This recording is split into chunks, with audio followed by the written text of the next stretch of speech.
Voice of Lingesh நேயர்களுக்கு அன்பு வணக்கம். இன்னைக்கு வீடியோவில் ரெண்டு முக்கியமான விஷயத்தை தான் பார்க்க போகிறோம். ஒன்று, நம்ம துரந்தரில் தான் இருக்காங்க இல்லையா, யாரும் தெரிஞ்சிருக்கோம் உங்களுக்கு, அக்கா பிரேமலதா இருக்காங்க இல்லையா, அவங்கள தான் துரந்தரில் தான் எல்லாரும் செல்லமாக கூப்பிட்டு பழகுவாங்க. ஏன்னா அந்த மாதிரி ஆட்கள் தான் அவங்க. அந்த துரந்தரில் தான் வந்து பார்த்தீங்கன்னாக்கா சட்டசபையில் அண்ணன் ஆதவர்ஜன் அவர்கள், நம்மளுடைய அமைச்சர் அவர்களை வந்து எல்லார் முன்னாடியும் இவரால் தான் பிரச்சனை வருதுங்க, இவர் வாயை மூடிக்கிட்டு இருந்தால் எந்த பிரச்சனையும் வராதுங்க, இது என்ன சட்டசபையா இல்லை சண்டை சபையா அப்படின்னு சொல்லிட்டு கேட்டிருக்காங்க. இந்த மாதிரி ஒரு சில கேள்விகள் கேட்டாங்க இல்லையா, அக்காவுக்கு இந்த வீடியோ வாயிலாக பளிச்சுன்னு 4-5 கேள்விகளை நம்ம பதிலுக்கு கேட்க போறோம். அதுக்கு அக்கா பதில் சொல்றாங்களான்னு பார்ப்போம். இது முதல் விஷயம்.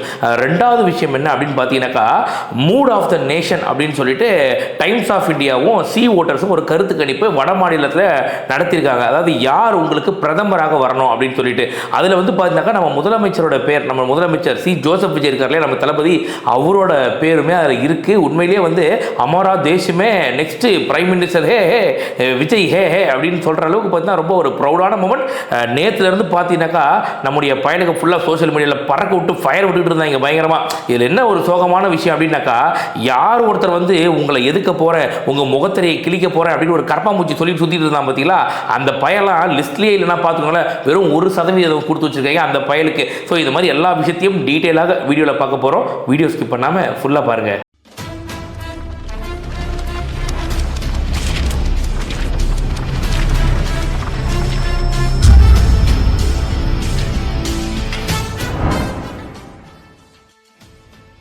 ஸோ முதல் விஷயம், நம்முடைய துரந்தரில் தான் இருக்காங்க இல்லையா, அவங்க வந்து பார்த்தீங்கன்னாக்கா அண்ணன் ஆதவர்ஜனா அவர்களால் தான் எல்லா பிரச்சனையும் வருதுங்க. இவர் மட்டும் வாயை மூடிக்கிட்டு இருந்தால் எந்த பிரச்சனையும் வராதுங்க.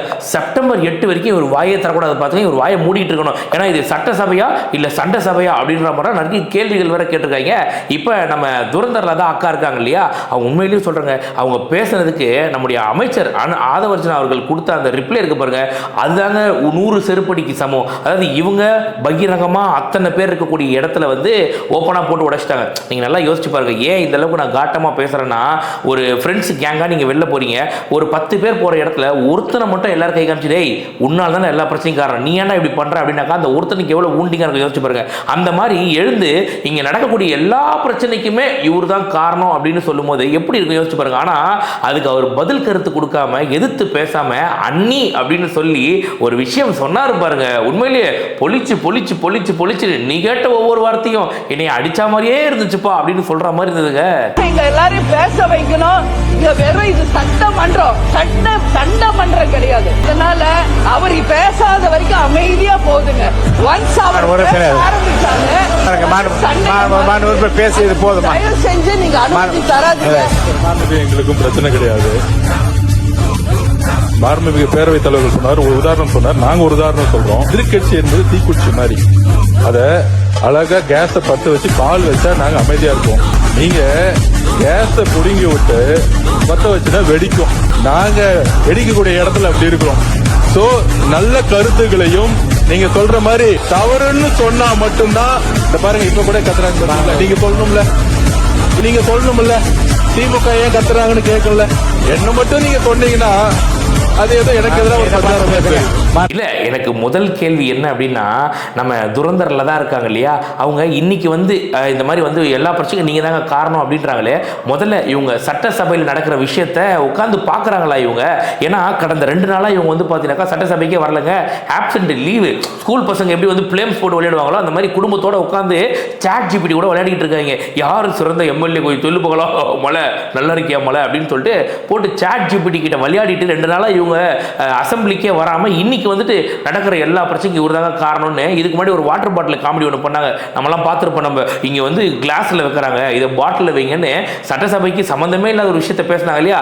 இவங்க வந்து சிறந்த எம்எல்ஏவாக சாட் ஜிபிடி காரி மூஞ்சில் துப்புச்சாமா அதை வேற எடுத்து நியூஸ் சேனலில் பேசிட்டு இருக்காங்க. இந்த மாதிரி இவங்க சம்மந்தம் இல்லாமல் பேசிட்டு இதில் 2 நாள் சட்டசபைக்கு லீவு வேற போட்டுட்டு நேற்று வந்து பார்த்தீங்கன்னாக்கா நடக்கிற எல்லா பிரச்சனைக்கும் இவர் தான் காரணம். ஏங்க நீங்கள் திமுக கூட கூட்டணியில் இருங்க, நாங்கள் வேணான்னு வேணான்னு சொல்ல, அதுக்காக இப்படி ஜிங்கு ஜிங்குன்னு அடிப்பீங்க நான் கேட்குறேன். திமுக காரங்க வந்து எந்த ஒரு கேள்வியும் கேட்கறது கிடையாது. திமுக காரங்க அப்படியே அடக்க ஒடுக்கமா உட்காந்துட்டு இருக்காங்க. திமுக காரங்க கிட்ட வந்து பார்ட்டி ஃபண்டுன்னு கேட்ட உடனே எழுந்து கொந்தளிச்சு வெளியில ஓடினதே கிடையாது. ஊழல் அப்படின்னு சொன்னா எழுந்து ஓடினதே கிடையாது. இதெல்லாம் நடக்க நீங்க பார்க்கவே கிடையாது. எல்லாத்தையும் கண்ணை மூடிக்கிட்டு நீங்க அமெரிக்கால இருந்தீங்கல்ல நீங்க. என்னங்க இப்படி திமுக காரங்களுக்கு இப்படியாங்க? உண்மையிலே திமுக காரங்க கூட திமுக காரங்களுக்கு இவ்வளவு வக்காலத்து வாங்க மாட்டாங்க. ஆனா இவங்க அடிக்கிற ஜிங்கு இருக்கு பாருங்க, வேற லெவல் ஜிங்கா இருக்குது இது. இல்ல நான் ஒரே ஒரு கேள்வி நியாயமா கேட்கிறேன். இப்ப உங்களை பார்த்து லாட்டரி வித்தவங்க நீங்க அப்படின்னு சொன்னாக்கா நீங்க பதில் சொல்ல மாட்டீங்களா? அப்படியே ஃபிங்கர் ஆன் யுவர் லிப்ஸ் வச்சுன்னு உட்காந்துருவீங்களே நான் கேட்கறேன். அப்ப லாட்டரின்னு கேட்கும் போது பதில் கொடுக்க கூடாது. அது கொடுத்து அவங்க கத்துனாங்கன்னாக்கா இவரால தாங்க கத்துறாங்க, இவர் தாங்க எல்லா பிரச்சனையும் காரணம்னு சொல்லிடுவீங்களா? ரெண்டாவது சட்டசபைக்கு சம்பந்தமே இல்லாம பீஸ்ட் படத்தை பத்தி பேசினாக்கா பதில் கருத்து கொடுக்க கூடாதா? பீஸ்டுக்கும் நடக்கக்கூடிய மானிய கோரிக்கைக்கும் என்னங்க சம்பந்தம்? அதை பத்தி பேசுங்க. ஏங்க பீஸ்ட பத்தி பேசுறீங்கன்னு வாயை திறந்து கேட்கலாம்ல துரந்தரலதாக்கா. குறிப்பாக பீஸ்ட் படத்தை தடை செய்ய வேண்டும் என்று அவர் தனி பிரத்யேக பேட்டியை அளிச்சிருந்தார். அதுல இஸ்லாமியருக்கு எதிராக இப்போது முதலமைச்சராக இருக்கக்கூடியவர் எவ்வாறு செயல்படுகிறார் என்பதை கூட 40 நிமிடங்கள் அவர் பேட்டி அளிப்பது என்பது முக்கியத்துவம் வாய்ந்தது. இல்ல கேட்கணுமா இல்லையா? நீங்க ஏங்க மானிய கோரிக்கையை பத்தி பேச வேண்டியது எதுக்குங்க நீங்க பீஸ்ட பத்தி பேசுறீங்க அப்படின்னு மானம் உள்ள சோத்துல உப்பு போட்டு திங்கிற யாரா இருந்தாலும் கண்டிப்பா கேட்பாங்க. ஏன்னா நம்ம இன்னொருத்தரை பார்த்து நம்ம கேள்வி கேட்கிறோம். அப்படி இருக்கும்போது நம்ம என்ன பண்ணோம்? ஏங்க என்னங்க நீங்க என்னங்க பேசுறீங்க? சம்பந்தம் எல்லாம் பேசுறீங்க, அப்புறம் என்னங்க அவங்க பதில் கொடுக்காம என்னங்க பண்ணுவாங்க அப்படின்னு கேட்டிருந்தீங்க அப்படின்னாக்கா துரந்தரலதா அப்படின்றத தூக்கி பிரேமலதா நாங்க கூப்பிட்டுருப்போம். ஆனா நீங்க அவங்க சைடு எல்லாத்தையுமே எதுவுமே கேட்காம இங்க வந்து நடக்கிற பிரச்சனைக்கெல்லாம் இவர் தான் காரணம் அப்படின்னு சொன்னீங்கன்னாக்கா துரந்தரலதாக்கா உங்களுக்கு சில தாங்க வைக்கணும். இதுக்கெல்லாம் யார் காரணம் தெரியுமா?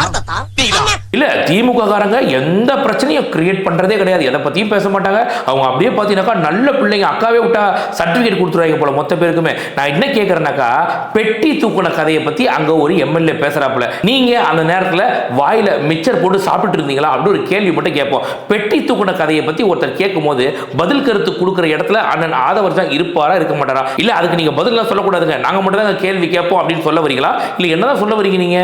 பொதுப்பணித்துறை அமைச்சர் கடந்த காலங்களில் எங்களோடு பயணித்த போது எங்கு பெட்டி தூக்கினார் என்பது உங்களுக்கு எல்லாத்துக்கும் நல்லா தெரியும்.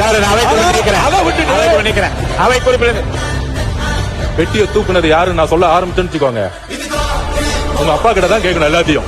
இல்ல மானிய கோரிக்கையை படிக்க வேண்டிய இடத்துல பெட்டி கதை தேவையா? நீங்க ஒரு விஷயத்தை சொல்லிடுறீங்க, அப்ப பதில் கருத்து கொடுத்தாக்கா எல்லா பிரச்சனைக்கும் இவர் தான் காரணம் அப்படின்னு சொன்னா இதெல்லாம் எப்படி நாங்க சொல்றது? இல்ல உங்களுக்கு தான் வந்து சட்டசபையில் நடக்கிற விஷயத்துல என்ன மேட்ச் என்ன டீம்னு தெரியாத ஆள் நீங்க. எல்லாரும் பேசுறாங்களே நம்மளும் ஏதாவது பேசியே ஆகணுமேன்னு சொல்லிட்டு வாட்டர் பாட்டில் காமெடி பண்ற ஆள் நீங்க. உங்களுக்கு எதுக்கு வந்தோமா மிச்சர் சாப்பிட்டோமா கொஞ்சம் ஒரு கிளாஸ் தண்ணியை குடிச்சோமா கம்முன்னு கிளம்பி போனோமான்னு இல்லாம 2 நாள் லீவ் போட்டு சாட் ஜிபிடி கூட விளையாடுனீங்கல்ல, அந்த மாதிரி தான் விளையாடிட்டு போக வேண்டியது தானே. தேவையில்லாத வேலை தான் இது. அத்தனை பேர் உட்கார்ந்துட்டு இருக்காங்க. இல்ல திமுக காரன் எதிராக கிடைக்கும் அப்படின்னு சொல்லிட்டு காத்துட்டு இருக்கான். இந்த இடத்துல வந்து நீங்க அமைச்சர் ஆதவர்ஜன் அவர்களை வந்து இந்த மாதிரி கார்னர் பண்ற மாதிரி பேசுறக்கா இது எவ்வளவு தவறு? உண்மையிலேயே நானா இருந்தா அந்த இடத்துல வேணா டெம்பரல் லூஸ் பண்ணி ஏதாவது ஒரு வார்த்தை கேட்டிருப்பேன். ஆனா எங்க அண்ணன் ஆதவர்ஜன் அவர்கள் பாருங்க உண்மையிலேயே 100 செருப்படிக்கு சமமான ஒரு பதில் ஒன்று கொடுத்துருக்காருங்க. நீங்க எல்லாரும் பேச வைக்கணும். இங்க வெறும் இது சட்டமன்றம், சட்டமன்றம் கிடையாது. அதனால அவர் பேசாத வரைக்கும் அமைதியா போகுதுங்க. ஒன்ஸ் அவர் ஆரம்பிச்சாங்க. மாண்புமிகு பேரவைத் தலைவர் சொன்னார், ஒரு உதாரணம் சொன்னார், நாங்க ஒரு உதாரணம் சொல்றோம். இந்த பாருங்க இப்ப கூட கத்துறாங்க, நீங்க சொல்லணும்ல, நீங்க சொல்லணும்ல திமுக ஏன் கத்துறாங்கன்னு கேட்கல. என்ன மட்டும் நீங்க சொன்னீங்கன்னா அது ஏதோ எனக்கு எதிராக ஒரு பிரச்சாரம் பேசுறேன். இப்ப இதுக்கு இடையில வந்து பாத்தீங்கன்னாக்கா நம்முடைய அமைச்சர் ராஜ்மோகன் இருக்காரு இல்லையா, அவர் வந்து பிச்சை அப்படின்னு ஒரு வார்த்தையை சொன்னதுக்கு திமுக காரங்க அப்படியே கொந்தளிக்கிறாங்க. என்னது பிச்சையா? என்ன வார்த்தை பேசுற மயிலாடு, எனக்கு விரி வருது மயிலாடு அப்படின்னு சொல்லிட்டு திமுக காரங்க கொந்தளிக்கிறாங்க. என்னடா என்னமோ வேற்றுக்கர்கள் வந்த மாதிரி பேசுறீங்க, நாங்களும் இதே ஊர் தாண்டா, நாங்களும் 3-4 வருஷமா அரசியலை கூர்ந்து கவனிச்சுட்டு இருக்கோம்டா. உங்க வாயிலிருந்து வந்த வார்த்தை ஓசி இந்த மாதிரிலாம் எவ்வளவு கேவலமா பேசுறீங்க. மக்களை நீங்க நின்னுங்கனா 5 10 10 பேசுற கட்சிடா உங்களுக்கு. பிச்சைன்னு சொன்னதுக்கு இவ்வளவு கோவம் வருதுடா உங்களுக்கு. சரி அதே நம்ம அமைச்சர் ராஜ்மோகன் அவர்களே அதுக்கு பதிலடி கொடுத்துட்டாப்ல. ஏன்னா நீங்க எல்லாம் பிச்சை உங்க வாயில வந்ததே கிடையாது, இதுக்கு முன்னாடி நீங்க சொன்னது இல்லையா மக்களை ஏளனமா பேசுனதுலன்னு சொல்லிட்டாப்ல. அது வேற மேட்டர். ஆனாலும் நான் கேட்கிறேன், உதயநிதி அவர்கள் வந்து இதே தாவேக்காவை பார்த்து பிச்சை அப்படின்ற வார்த்தையை சொல்லவே இல்லையா? நாங்க போட்ட பிச்சைன்னு சொன்னதே கிடையாதா? அப்பெல்லாம் கொந்தளிக்காத நீங்க இப்ப கொந்தளிக்கிறீங்களா? பாருங்க கேட்கிறேன், பிச்சை என்ற வார்த்தை எங்க இருந்து எடுத்தீங்க? அதே கட்சியில இருந்து எத்தனையோ மூத்த உறுப்பினர்கள் இன்னைக்கு இந்த சமூகத்தில இருந்து ஒடுக்கப்பட்ட சமூகத்தில இருந்து இத்தனை பேர் வந்துட்டாங்க, இவ்வளவு பேர் வந்துட்டாங்க. நாங்க போட்ட பிச்சைன்னு சொன்னதை மறக்க முடியுமா? ஒரு ஆட்சியை பிடிக்கணும்னா 118 சீட்டுகள் பிடிக்கணும். இப்ப இருக்கக்கூடிய ஆட்சியாளர்கள் வெறும் 108 சீட்டு மட்டும்தான் ஜெயிச்சாங்க. சொல்ல போனா நம்முடைய தலைவர் பேரை சொல்லி நம்முடைய உடன்பிறப்புகள் களத்துல வேலை பார்த்து வெற்றி பெற்றவங்களுடைய தயவுல தான் இன்னைக்கு இந்த ஆட்சி நடந்துட்டு இருக்கு. நம்மளுடைய தலைவர் போட்ட பிச்சையில தான் இன்னைக்கு இந்த ஆட்சி நடந்துட்டு இருக்கு. இப்ப இதுக்கும் நம்ம யாரை கேள்வி கேட்க போறோம்னாக்கா திமுக காரர்கள் இல்லைங்க, நம்ம துரந்தர் லதாவை தான் கேள்வி கேட்க போறோம். அதாவது பிச்சான ஒரு வார்த்தையை உதயநிதி அவர்கள் இதுக்கு முன்னாடியே பதிவு பண்ணியிருக்காப்ல.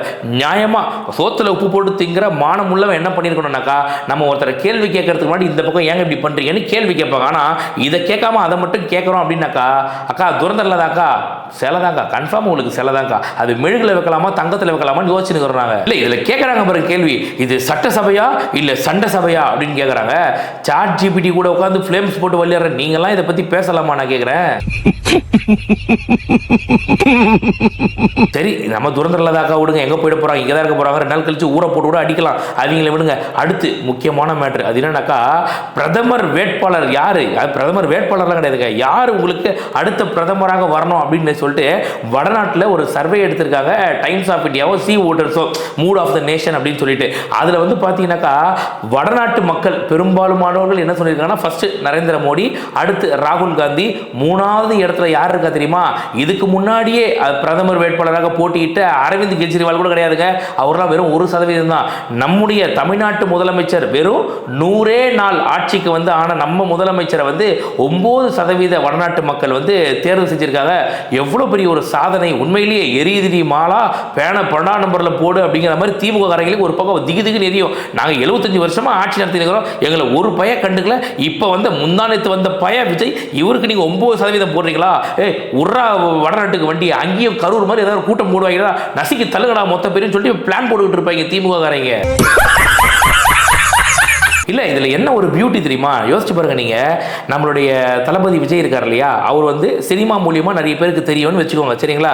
இப்போ இவங்க கூட அதான் சொல்லுவாங்க, சினிமா கவர்ச்சியாக தாங்க அவர் இந்த மாதிரி இது மக்கள் இவ்வளோ பேர் அவரை பார்க்குறாங்க, சினிமா கவர்ச்சிங்கன்னு சொல்லுவாங்க. அப்போ உதயநிதி யார், விட்டு படம் நடிக்கிறவரா நம்ம கேள்வி கேட்கலாம், ஆனால் அப்படி நம்ம கேட்கக்கூடாது நம்ம, ஏன்னா அவரும் வந்து சினிமா கவர்ச்சியில் வந்தார், அவங்களுக்கு தெரிஞ்சிருக்கணும், தெரியலன்றதால நம்ம விட்டு கடந்து போயிடுவோம், அது ஒரு பக்கம் விடுங்க. இப்போ நான் என்ன கேள்வி கேட்குறேன்னாக்கா, பாலிவுட்டில் ஒரு படம் கூட நடிக்காதவர், வெறும் தமிழ் சினிமாவில் மட்டுமே நடிக்கக்கூடிய இவரு, பாலிவுட்ல படமே நடிக்காத இவரை 9% மக்கள் வந்து தேர்ந்தெடுக்கிறாங்க அப்படின்னாக்கா, அதுக்கு என்ன காரணமா இருக்கும்னாக்கா, தமிழ்நாட்டில் 100 நாள்ல இவர் செஞ்ச சாதனைகள் மட்டும்தானே தவிர மற்றபடி வேற ஒண்ணுமே கிடையாது. இப்போ கூட ரீசெண்டாக ஒட்டு போட்டுருந்தாங்க, வடநாட்டில எல்லாம் இவங்க காசு கொடுத்து இன்ஃப்ளூயன்சரை பேச வைக்கிறாங்கன்ட்டு, ஒரு ஆணியம் கிடையாது. இங்க நடக்கிற விஷயங்கள் எல்லாரும் பார்க்குறாங்க, ஒரு விஷயம் பெரிய அளவில் பேசப்பட்டாக்கா அது எல்லாருக்கும் ஸ்ப்ரெட் ஆகும், அது பல பேருக்கு வந்து யூடியூபோ இன்ஸ்டாகிராமோ ரெக்கமெண்ட் பண்ணும். அப்படி வந்து பார்க்கும்போது யாருங்க இவரு டாக் ஆஃப் த நேஷனாக இருக்காருங்க இவருன்னு சொல்லிட்டு அது மூலியமா கூர்ந்து கவனிச்சு ஒவ்வொருத்தரும் சர்ச் பண்ண ஆரம்பிக்கிறான். தமிழ்நாட்டில் மட்டும்தான் இளைஞர்கள் பெரிய அளவில் அரசியலை கூர்ந்து கவனிக்கிறாங்க அப்படிங்கிற மாதிரி ஒரு சர்வே ஒன்று சொல்லுது. அதுக்கு காரணம் யாருனாக்கா, நம்முடைய முதலமைச்சர் விஜய். இதெல்லாம் அவன் பார்ப்பான்ல, பார்த்துட்டு கண்டிப்பா இவர் தான் எங்களுக்கு வேணும்னு சொல்லுவான்ல. என்னதான் இன்னைக்கு பார்த்தீங்கன்னாக்கா 47% நரேந்திர மோடிக்கு, ஆனா 9% விஜய்க்கு இருந்தா கூட வெறும் 100 நாள் ஆட்சியிலேயே இந்த 9% மக்கள் தேர்ந்தெடுக்கிறாங்க அப்படின்னாக்கா, இந்த 3 வருஷம் கழிச்சு 2029 வரக்கூட பாராளுமன்ற தேர்தலில் எத்தனை சதவீதமா மாறி இருக்கும், இவருக்கு எத்தனை சதவீதம் மாறினாக்கா மோடிக்கு எத்தனை குறையுன்றதை மட்டும் யோசிச்சு பாருங்க நீங்க. ஸோ கண்டிப்பா வந்து நம்முடைய முதலமைச்சர் வந்து பிரதமராக ஆகிறதுக்கு எல்லா வாய்ப்புகளும் இருக்கு. நாம கூட நேற்று வீடியோவில் சொல்லிட்டு இருந்தோம், கேரளாவில் நம்ம தளபதி கால்பதிக்கு போறான்னு சொல்லிட்டு, டேய் என்னடா நீ சும்மா சின்னதாக ஆசைப்பட்டிருக்க, கேள்றா பெருசா கேள்றா அப்படின்னு சொல்லிட்டு நம்ம முதலமைச்சர் உண்மையிலேயே பிரதமர் லெவலுக்கு யோசிச்சிருக்காரு. அவரை கூட விடுங்க பரவாயில்ல, அவரை கொண்டு போய் எங்க உட்கார வச்சு பார்க்கணும் அந்த மக்கள் ஆசைப்படுறாங்க பாருங்க. 9% சாதாரண விஷயம் இல்லைங்க, அதுக்குன்னு ஒரு லட்சக்கணக்கான மக்கள் ஓட்டு போடணும். அந்த 9% மக்களும் இவர் தான் எங்களுக்கு பிரதமராக வரணும்னு சொல்றாங்கன்னாக்கா, அப்ப அந்த மக்கள் எந்த அளவுக்கு அரசியலை கூர்ந்து கவனிப்பாங்க பாருங்க நீங்க. இப்ப புரியுதா உங்களுக்கு, ஏன் வந்து திமுக காரங்க வந்து இந்த அளவுக்கு நம்மளை பார்த்து காண்டா வராங்க, ஏன் மற்ற கட்சிகள் எல்லாம் நம்மளை பார்த்து இந்த அளவுக்கு கொதிக்குதுன்னு சொல்லிட்டு.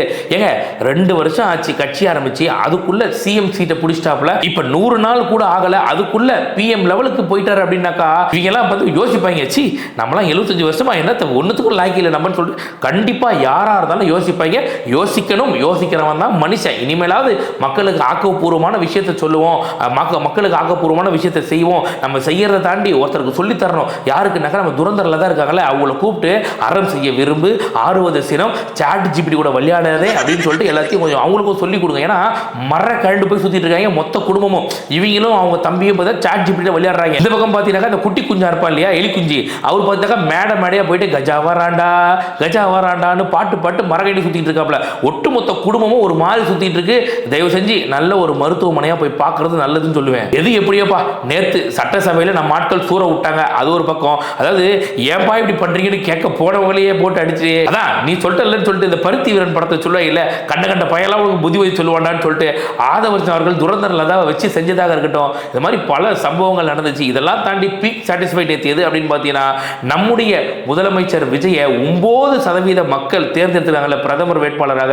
உண்மையிலேயே வாய்ப்பே இல்லைங்க. 100 நாள் ஆட்சி இந்த அளவுக்கு அவர் கை கொடுத்துருக்கு அப்படின்னாக்கா, இன்னும் இந்த 5 வருஷத்தை முடிக்கிறதுக்குள்ள கண்டிப்பா ஒரு பெரிய உயரத்துக்கு போயிருப்பார். அதில் மாற்று கருத்தையில இதே மாதிரி சேவைகளை மக்களுக்கு தொடர்ந்து செய்யணும் அப்படின்னு சொல்லுவேன். இதுக்கு கண்டிப்பா விர்ச்சுவல் வாரியர்ஸான எங்களோட சப்போர்ட் கண்டிப்பா இருக்கும். அதே மாதிரி சட்டமன்ற உறுப்பினர்களாக இருக்கட்டும், அமைச்சர்களாக இருக்கட்டும், எல்லாருமே நம்முடைய தளபதிக்கு வந்து கை கோர்த்து நம்ம முதலமைச்சரை பிரதமராக கூடிய விரைவில் ஆக்கணும் அப்படின்றத மட்டும் சொல்லி வீடியோவை முடிச்சுக்கிறேன். நன்றி, வணக்கம். அமாரா தேஷ்மே பிரதமர் ஹே, மேரா முதலமைச்சர் ஹே. மறக்காம சர்ப்ரைஸ் பண்ணுங்க. தேங்க்யூ.